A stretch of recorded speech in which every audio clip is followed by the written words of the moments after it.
పర్యావరణ పరిరక్షణ చట్టము 1986. ఎన్విరాన్మెంట్ అనే పదం ఫ్రెంచ్ పదం ఎన్విరాన్ నుండి వచ్చింది. దీని అర్థము చుట్టుపక్కల, సరౌండింగ్స్, ఎన్ సర్కిల్ అని అర్థం. మన పరిసరాలలో మానవులు, మొక్కలు, జంతువులు, సూక్ష్మజీవులు మొదలైన జీవకారకాలు మరియు కాంతి, గాలి, నీరు, నేల మొదలైన నిర్జీవ కారకాలు ఉన్నాయి. వాతావరణము అనేక అంశాల యొక్క సంక్లిష్టత. ఇది మనిషిని మరియు జీవుల చుట్టూ ఉంటుంది మరియు పర్యావరణంలో నీరు, గాలి, భూమి, మానవులు, మొక్కలు, జంతువులు మరియు సూక్ష్మజీవుల వంటి ఇతర జీవుల మధ్య ఉన్న సంబంధాలను పర్యావరణ పరిరక్షణ చట్టము తెలియజేస్తుంది. ప్రపంచవ్యాప్తంగా హిస్టారికల్ బ్యాక్గ్రౌండ్స్లో పర్యావరణ నాణ్యతలో క్షీణత కాలుష్యాన్ని పెంచుతుంది. వృక్ష సంపద కోల్పోవడం జరుగుతుంది. దీన్ని ఇంగ్లీష్లో లాస్ ఆఫ్ వెజిటేషన్ అంటాము. హానికరమైన రసాయనాల అధిక గాఢత మరియు వాతావరణంలో విషవాయువులు, పర్యావరణ ప్రమాదాల పెరుగుదల మొదలైన అంశాలు ఉంటాయి. వీటిని దృష్టిలో ఉంచుకొని United Nations conference on human environment, ఇది ప్రపంచ పర్యావరణ దినోత్సవము జూన్ 5 నుండి 16 జూన్ 1972లో జరిగింది. ఈ సమావేశం స్టాక్హోమ్లో జరిగింది.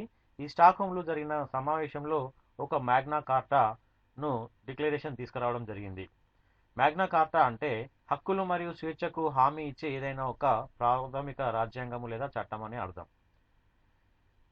వరల్డ్ కమ్యూనిటీలో జూన్ 1972 స్టాక్హోమ్లో జరిగిన ప్రపంచ మానవ పర్యావరణంపై ఐక్యరాజ్య సమితి సమావేశంలో తీసుకున్న నిర్ణయం అన్నమాట ఇది. ఈ సమావేశంలో భారత ప్రభుత్వం కూడా పాల్గొంది.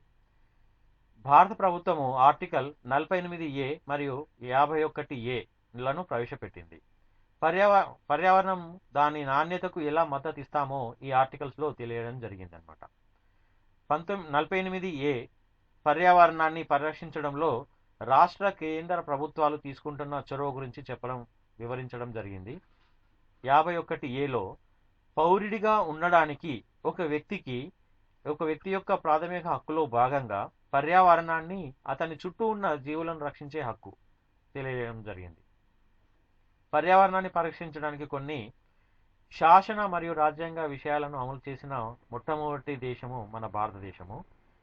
ఫిబ్రవరి 29, 1980న భారత ప్రభుత్వం, government of India, NT Tiwari కమిటీని నియమించడం జరిగింది. ఈ కమిటీ తన నివేదికను 15 సెప్టెంబర్ 1980న సమర్పించడం జరిగింది. ఈ కమిటీ సమర్పించిన నివేదికను ఆధారంగా చేసుకొని కేంద్ర, రాష్ట్ర ప్రభుత్వం చొరవ తీసుకొని అన్ని చట్టాలను సమన్వయం చేసి పర్యావరణాన్ని సురక్షితంగా కాపాడడానికి నిబంధనలను తీసుకొని వచ్చారు. అంటే మనకు ఈ చట్టం రాకపూర్వము వన్యప్రాణి సంరక్షణ చట్టము 1972, జల కాలుష్య నివారణ నియంత్రణ చట్టము 1974, వాయు కాలుష్య నివారణ నియంత్రణ చట్టము 1981 ఉండేది. ఇవన్నీ పర్యావరణానికి సంబంధించిన చట్టాలు కాబట్టి వీటన్నిటిని ఒకే గొడుగు కిందకి తీసుకురావాలనే ఉద్దేశంతో అంబ్రెల్లా యాక్ట్, గొడుగు చట్టం అనేది తీసుకురావడం జరిగింది. అంటే కేంద్ర మరియు రాష్ట్ర ప్రభుత్వము చొరవ తీసుకొని అన్ని చట్టాలను అంటే పర్యావరణానికి సంబంధించిన వన్యప్రాణి సంరక్షణ చట్టము 1972, జల కాలుష్య నివారణ నియంత్రణ చట్టము 1974, వాయు కాలుష్య నివారణ నియంత్రణ చట్టము 1981లను సమన్వయం చేసి వాటిని కాపాడడం కొరకు ఒక గొడుగు చట్టాన్ని తీసుకురావడం అనేది జరిగింది. పర్యావరణ పరిరక్షణ చట్టం 1986 పర్యావరణ నాణ్యతలో రక్షణ మరియు మెరుగుదల కొరకు ఆమోదించడం జరిగింది. ఈ చట్టంలో 26 సెక్షన్లు మరియు 4 అధ్యాయాలు పొందుపరచబడి ఉన్నాయి. ఈ చట్టం it came into force on 19th November 1986. ఇది 19 నవంబర్ 1986లో నుండి అమల్లోకి రావడం జరిగింది. దీని యొక్క పరిధి ఏంటి అంటే భారతదేశంలోని అన్ని ప్రాంతాలకు ఈ చట్టం వర్తిస్తుంది. ఈ చట్టం యొక్క ధ్యేయాల్లో number 1, United Nations conference on human ఎన్విరాన్మెంట్లో ఏవైతే నిర్ణయాలు తీసుకున్నామో ఆ నిర్ణయాలను అమలుపరచడం దీని యొక్క ముఖ్యమైన ఉద్దేశం. అలాగే దేశంలో అటవీ మరియు వన్యప్రాణులను రక్షించడానికి, పర్యావరణ పరిరక్షణ ద్వారా జీవన నాణ్యతను మెరుగుపరచడము, వివిధ నియంత్రణ సంస్థల కార్యకలాపాలను సమన్వయం చేయడానికి, పర్యావరణ కాలుష్యాన్ని తనిఖీ చేయడానికి పర్యావరణ అధికారిని నియమించడము, పర్యావరణ ప్రయోగశాలలను ఏర్పాటు చేయడము, పర్యావరణం అనగా మన చుట్టూ ఉండే నీరు, వాయువు, భూమి మరియు వాటి మధ్య ఉండే అంతర సంబంధము అనగా నీరు, వాయువు, భూమి మరియు మానవులు మరియు ఇతర జీవరాశులు, మొక్కలు, సూక్ష్మజీవులు మధ్య గల సంబంధాలను మనం పర్యావరణంగా చెప్పడానికి వీలవుతుంది. నిర్వచనం: పర్యావరణ పరిరక్షణ చట్టము సెక్షన్ 2 ప్రకారం నిర్వచనాలు చూసుకున్నట్లయితే, ఫస్ట్ నంబర్ 1 పర్యావరణ కాలుష్యకం, environmental pollutant. Section 2 subsection B ప్రకారము పర్యావరణం యొక్క సహజ గుణంపై తీవ్ర ప్రభావం గల పదార్థాలను లేదా కారకాలను కాలుష్యకం అంటారు. కాలుష్యానికి దారితీసే ఏ పదార్థమును అయినా కాలుష్యకంగా నిర్వహించవచ్చు. చట్టం ప్రకారం ప్రమాదకరంగా మారే ఏదైనా ఘన, ద్రవ, వాయు పదార్థాలు కేంద్రీకృతం కావడాన్ని కాలుష్యకంగా చెప్పవచ్చు. ఈ కాలుష్యకము పర్యావరణానికి హాని చేస్తుంది. తర్వాత పర్యావరణ కాలుష్యం, ఎన్విరాన్మెంటల్ పొల్యూషన్, సెక్షన్ 2C ప్రకారం పర్యావరణ కాలుష్యకాలు వాతావరణంలో ఉండడాన్ని పర్యావరణ కాలుష్యము అని అంటారు. నిర్వహించడం, హ్యాండ్లింగ్, ఏదైనా ఒక పదార్థానికి సంబంధించిన అనగా వస్తు తయారీ ప్రక్రియ, వ్యవహరించడము, విధ్వంసము, మార్పిడి, అమ్మకానికి ప్రతిపాదించడము లేదా బదిలీ లేదా ఇతర వ్యాపకానికి సంబంధించిన విషయాలను మనం హ్యాండ్లింగ్ నిర్వహించడం అంటాము. ప్రమాదకర పదార్థం, హజార్డస్ సబ్స్టాన్స్, సెక్షన్ 2E ప్రకారము ఏ పదార్థము లేదా దాని తయారీ స్వాభావిక కారణాల వల్ల అనగా రసాయన లేదా భౌతిక రసాయనాల వలన లేదా వాటిని హ్యాండ్లింగ్ నిర్వహించడం వలన మానవులకు లేదా ఇతర జీవరాశులకు, మొక్కలకు, సూక్ష్మజీవులకు లేదా పర్యావరణానికి హాని కలిగిస్తుందో దాన్ని పర్యావరణ పదార్థము అని అంటారు. తర్వాత ఆక్యుపైయర్ సెక్షన్ 2F ప్రకారం ఒక ఫ్యాక్టరీ లేదా ఆవరణకు సంబంధించి ఆక్యుపైయర్ అనగా ఫ్యాక్టరీ లేదా ఆవరణకు వ్యవహారాలపై నియంత్రణ కలిగి ఉంటాడో అతన్ని ఆక్యుపైయర్ అంటారు. అలాగే ఏదేని ఒక పదార్థం ఎవరి ఆధీనంలో అయితే ఉంటుందో అతనిని ఆక్యుపైయర్ అని కూడా అనడం జరుగుతుంది. కేంద్ర ప్రభుత్వ సాధారణ అధికారాలు. కేంద్ర ప్రభుత్వం సాధారణ అధికారాల్లో మొట్టమొదటిది రాష్ట్ర ప్రభుత్వం చర్యలతో సమన్వయం చేయడం.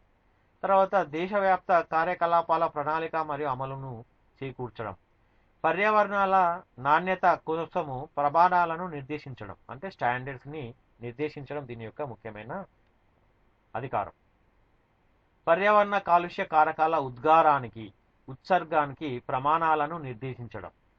ఏదైనా పరిశ్రమ కార్యకలాపాలను నిర్వహించాల్సిన ప్రాంతాల యొక్క పరిమితిని నిర్దేశించడం.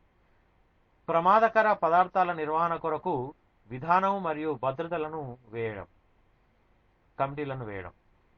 తయారీ ప్రక్రియ, పదార్థాలు మరియు పదార్థాల యొక్క పరిశీలన, తనిఖీ, పర్యావరణ ప్రయోగశాలలను స్థాపించడము, ఏర్పాటు చేయడము, సమాచార సేకరణ మరియు వ్యాప్తి, పర్యావరణ కాలుష్యం నివారణ, కాలుష్య నియంత్రణ మరియు దుర్వినియోగానికి సంబంధించిన మాన్యువల్స్ అంటే బుక్స్, నియమ నిబంధనలు మరియు మార్గదర్శకాల యొక్క తయారీ చేయడం. Role of central government to prevent and control the environment, అంటే పర్యావరణాన్ని నియంత్రించడంలో సెంట్రల్ గవర్నమెంట్ యొక్క పాత్ర. సెక్షన్ 7 ప్రకారము పారిశ్రామిక కార్యకలాపాలను నిర్వహిస్తున్న వ్యక్తులు అధికారికంగా ఉద్గారాలను, ఉత్సర్గాన్ని అనుమతించకూడదు. సెక్షన్ 8 ప్రకారము విధానపరమైన భద్రతకు అనుగుణంగా ప్రమాదకర పదార్థాలను నిర్వహించే వ్యక్తులు. సెక్షన్ 9 అధికారులకు సమాచారం ఇవ్వడం. సెక్షన్ 10 ప్రవేశము మరియు తనిఖీ యొక్క శక్తి. సెక్షన్ 11 నమూనా తీసుకోవడానికి శక్తి. 12 పర్యావరణ ప్రయోగశాలలను ఏర్పాటు చేయడం. 13 ప్రభుత్వ విశ్లేషకులను నియమించడం. ప్రభుత్వ విశ్లేషకుల నివేదికలను సమర్పించడం. సెక్షన్ 15 చట్టం యొక్క నిబంధనలను ఉల్లంఘించినందుకు గాను జరిమానాలను విధించడం, పాటించడంలో విఫలమైనప్పుడు జరిమానాలను విధించడం. ఇంప్రిజన్మెంట్ అంటే జైలు శిక్ష 5 సంవత్సరాల వరకు లేదా ఫైన్ 1,00,000 రూపాయల వరకు. ఒకవేళ ఫైన్ అనేది స్టిపులేటెడ్ టైంలో కట్టలేదనుకోండి, అప్పుడు if he not paid within the prescribed period of the time, then 5,000 rupees additional fine every day. ప్రతిరోజు 5,000 రూపాయలు జరిమానా విధించడం అనేది జరుగుతుంది. అయినా సరే ఇది మొదటిసారి జరిగింది, అయినా సరే రిపీటెడ్గా ఇదే విషయాన్ని ఉల్లంఘించినట్లయితే punishable imprisonment up to 7 years and fine also. అంటే పనిష్మెంట్ ఉంటుంది, అంటే జైలు శిక్ష ఉంటుంది, మరియు అలాగే 7 సంవత్సరాల జైలు శిక్ష ఉంటుంది, మరియు ఫైన్ కూడా విధించడం అనేది జరుగుతుంది.